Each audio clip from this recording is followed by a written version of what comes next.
I've actually lost sight of the island of Vavavu, I think it's called, where I'm trying to get to.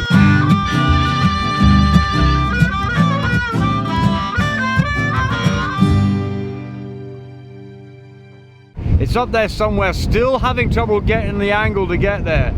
I'm going to do an hour on this tack and then change. But lost sight of the damn place, it's over there somewhere.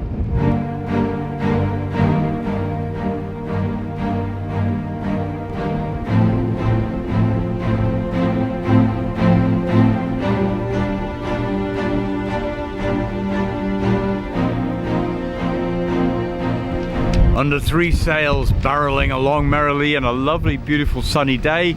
Passing this, it looks like a volcanic, well, an island, which it could well be, because there's plenty of them around here, but it does actually look like a volcano. Unfortunately, it's not the island I was supposed to be going to. That's somewhere over there in the distance. Obviously not going there now, so I'm going to go further south to look for another place to go. And I just came on deck, and there's a fellow over there. The alarm's just actually gone off. He wasn't on AIS, but I'm picking him up now. Yeah, he's real close. He didn't have his AIS on. He's just turned it on now. That's why the alarm went off. I've called him on the radio. There's no name, US flag.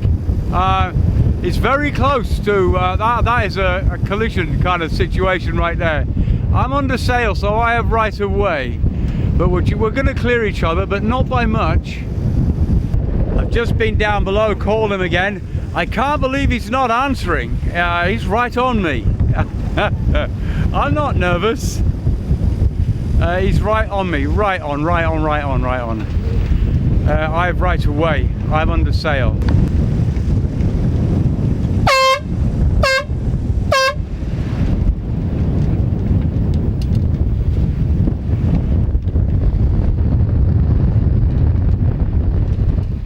I couldn't get the name, but that person was too close to me. They should have made their intentions known. That's another thing of it. It's out of courtesy, if nothing else, to let someone, when you're that close, to let them know that you can see them. They didn't answer my radio call. They had their AIS turned off until they saw me. So, and there was someone in the boathouse, one of these deck houses or whatever it is, all enclosed by canvas. That person, if I ever catch them, I'm going to give them a mouthful.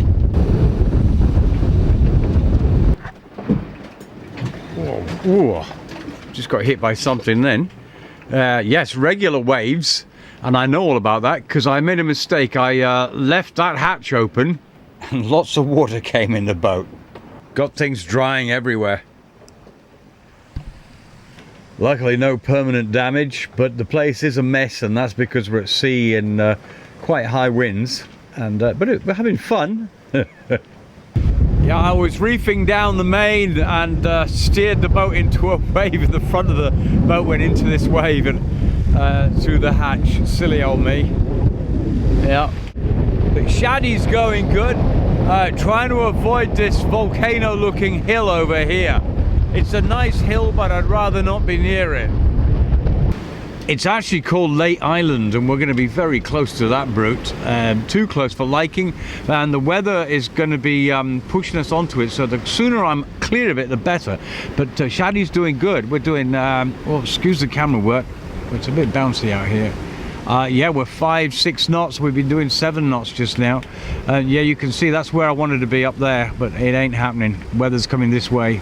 So we're going down to another group of islands down here. Looks like a nice island, but there's nothing on the charts and no information about people ever visiting it. So under normal circumstances, I'd like to have a look at, you know, if calm weather, but not when it's like this.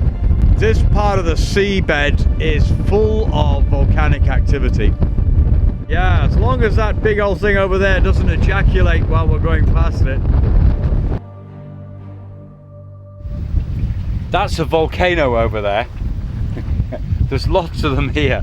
They're not doing things, which is good. Left the northern group of the islands here in the Tongas after been unable to get to the main port because of strong winds coming directly from that direction. And so I thought, hell with it. So I've come down here after 3 days of nasty weather, fast trip. This morning's beautiful, calm. I've got stuff done on the boat. I'm in the middle of a whole load of reefs here. But again, about 20 miles too far over from where the little port is. There's a part of a reef and there's a little town there.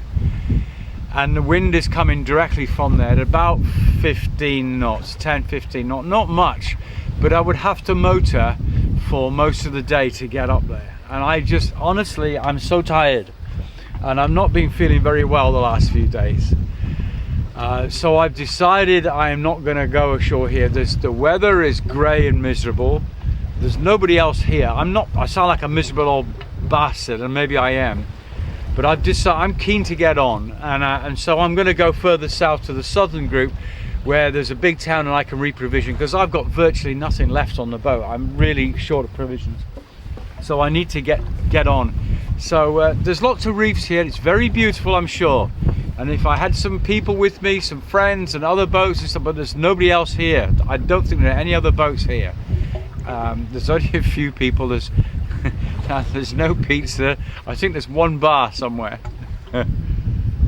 So I decided another 80 miles. I'm more at peace on the boat. I just the thought of going ashore, and it's quite difficult to where to stop the boat, put the anchor down, get the dinghy out, then go ashore and find all the groups of people that I need to see. And I'm not entirely sure I can check in, an international check-in here. I'm not entirely sure I'm allowed to do that here. So I'm just going to go down another 80 miles and then stop the boat. At least I got a supermarket down there. But it is beautiful here. Another day, another time maybe. It's a shame.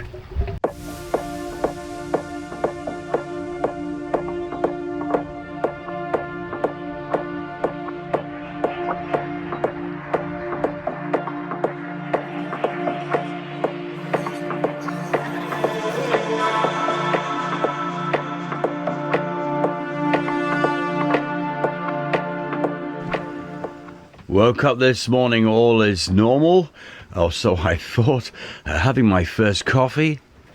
Just checking my position this morning. I knew I was getting blown too far west. I knew that was going to happen overnight, and I knew there was something in front of me, these bad boys here. And I am still about 7 or 8 miles off. I'd calculated I would end up about here.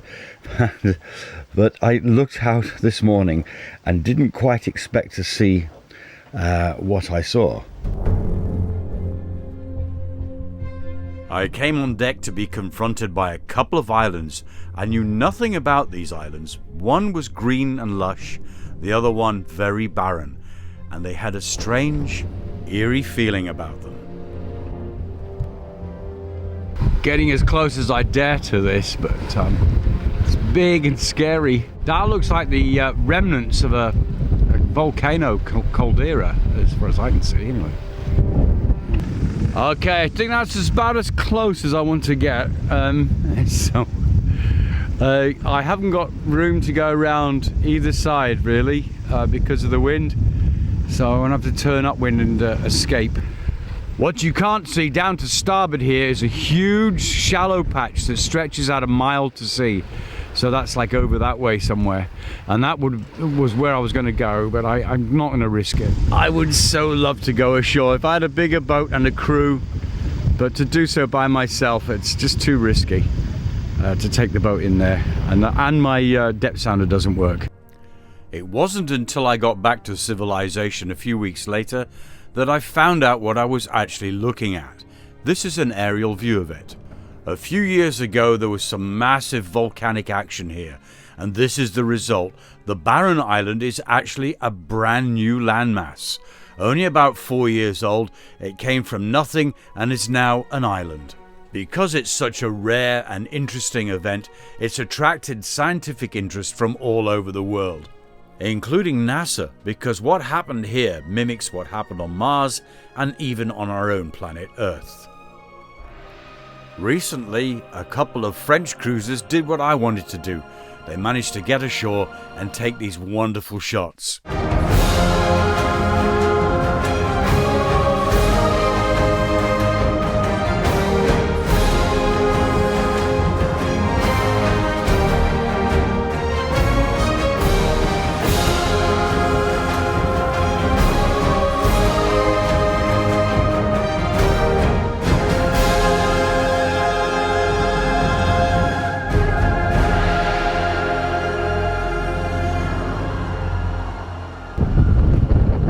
That's a magnificent place. I mean, that is just as raw and as wild as it gets. As far as I know, there's nobody on there, but there may be Tongan military. I've heard tell of units placed on some of these outlying islands because they've had a dispute with somebody or something. I don't know, but I'd love to have gone on there and explored. But one man on a boat with my depth sounder's not working. I know there are shoals around that island, and the survey is not very accurate, or two islands rather. Just to sail in between the two of them would have been brilliant. Maybe another day with a fully crewed boat. You need a Zodiac. I watch the guys on Delos when they do stuff like this. I mean, they've got the Zodiac and they go off and they've got a little depth sounder unit that they have with them. So you send somebody off in a small boat before the mother boat comes in. You need those sort of facilities for exploring places like this, because the consequences if something went wrong are just too dire. Especially with this boat. This is my home. Everything I have is on this boat, which is a real shame, because I mean that place is just absolutely incredible. I'd love to anchor around the other side. There's a place where you could possibly anchor, but to get there I have to go right round, and it would add another 4 hours to my trip to get back down that way. So I tack now. I'm getting away from them. I was coming down on them with the wind, and it was just a little bit scary. I had a mile or so to run, but so I can relax now. This is all before breakfast. Time for breakfast.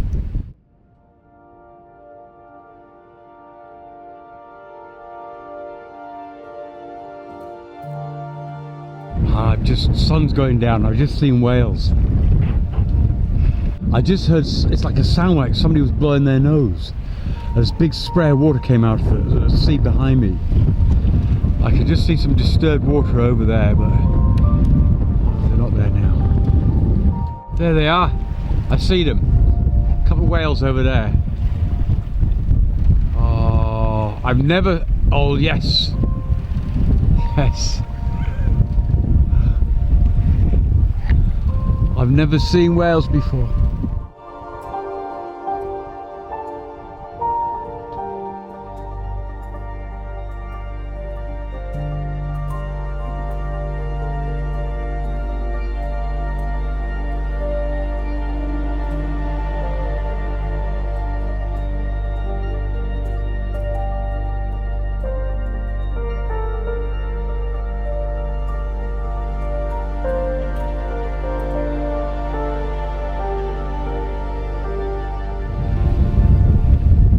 Well, that was pretty amazing to see whales. That really has made my day.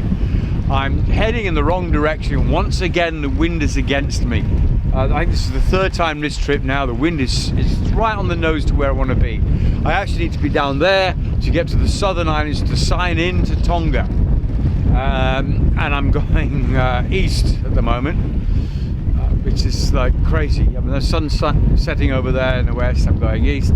So I don't even know where I'm going to be tomorrow. I just can't get down south.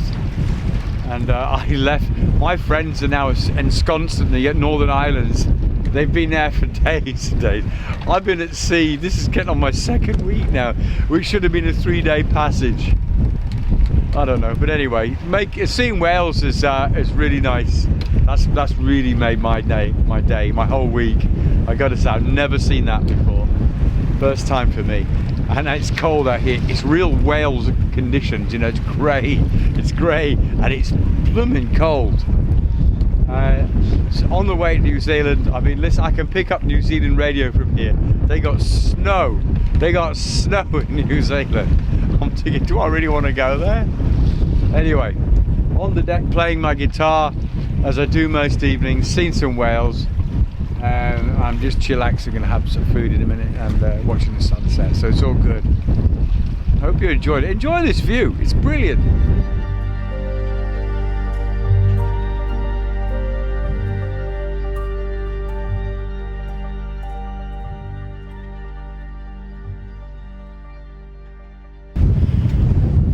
Been looking at the site now for well, most of the afternoon, but it didn't look quite like this morning.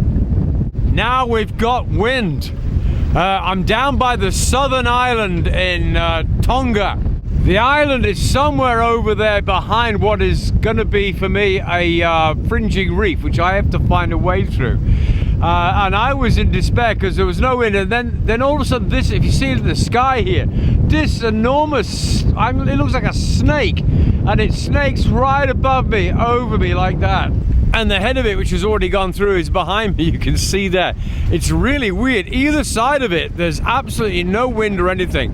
It's like somebody sent me this just because I was moaning about not having any wind, because there's sure some wind underneath this. I'm actually fighting it right on the edge. It's almost head on. That's been a problem again today, is the wind has been head on to where I want to go. Yeah, you can see just in the distance, there's a bit of land there. But between that land and another piece on the port side, there's a reef. That's part of it over there, but the rest of it I can't see. It's getting dark, it's getting late, and I'm kind of pushing it at the moment. Getting a little bit nervous. I've been hand steering all day just to get as much of this as I can. Because the seas come up a bit, the winds also come up now. You can see, I tell you what, it's cold. It's not warm. Everything is grey, and I'm trying to find the hole in the reef. It'll be on the navionics, on my electronic navigation stuff, but actually seeing it for real is proving difficult. I've got another 3 miles to go, and I'm trying to beat the darkness, because as you probably know, going into a reef system in the dark is not the best idea. And with this thing above my head as well, I hope that doesn't break into some kind of storm. I'm enjoying the wind it's providing, but I don't want anything more than that. Where I picked an anchor spot in the reef, which I hope will be fine. And bearing in mind my echo, so my depth sounder doesn't work. And, oh dear, I've just felt some rain. Uh-oh.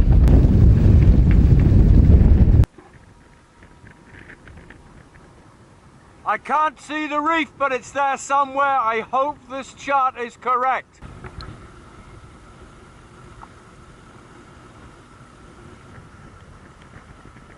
Sun's going down, you can see the reef there. Trying to get through this bit in here. Through. There's another boat over there. Hope he hasn't got the best place. Storm is coming, sun's going down, and I'm running out of fuel. I better get to it. I saw you with